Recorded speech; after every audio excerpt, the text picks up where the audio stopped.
Herzlich willkommen zu unseren Videotutorials zu Blend Engineer. Freuen Sie sich auf spannende Themen rund um das intuitive Erstellen von P&IDs, Piping and Instrumentation Diagrams und der Dokumentation verfahrenstechnischer Anlagen in Word und Excel, sowie Tipps und Tricks für Ihre Arbeit in Blend Engineer. Mein Name ist René Martin und ich begleite Sie durch diese Tutorials.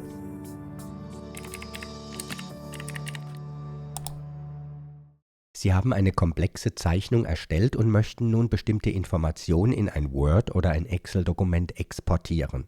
Das ist kein Problem.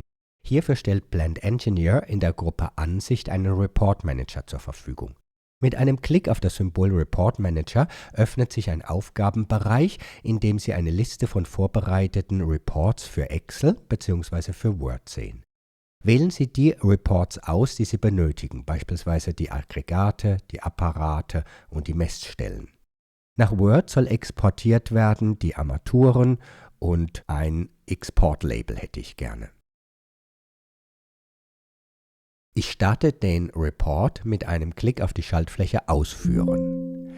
Ich werde gefragt, ob ich die gewählten Shapes im Report verwenden möchte oder ob alle Daten verwendet werden sollen. Ich klicke auf Nein und dann werden alle Daten verwendet. Der Report startet und zeigt mir den Fortschritt der entsprechenden Berichte, der Word- bzw. Excel-Berichte. Während der Report läuft, kann ich bereits einen dieser Reports öffnen in Excel und sehe hier die Liste, die Blend Engineer raus exportiert hat nach Excel. Oder der Export-Label, auch dieser ist bereits fertig, der wird geöffnet. Und Sie sehen hier als PDF diesen Report-Label. Das Word-Dokument würde natürlich in Word geöffnet werden, aber wie Sie sehen, der Export dauert noch einen kleinen Moment, hier werden noch Tabellen konvertiert. Wenn Sie nun diese ausgewählten Reports bündeln möchten, wenn Sie diese Auswahl speichern möchten, dann können Sie diese Auswahl in einem Set kombinieren, in einem Set speichern.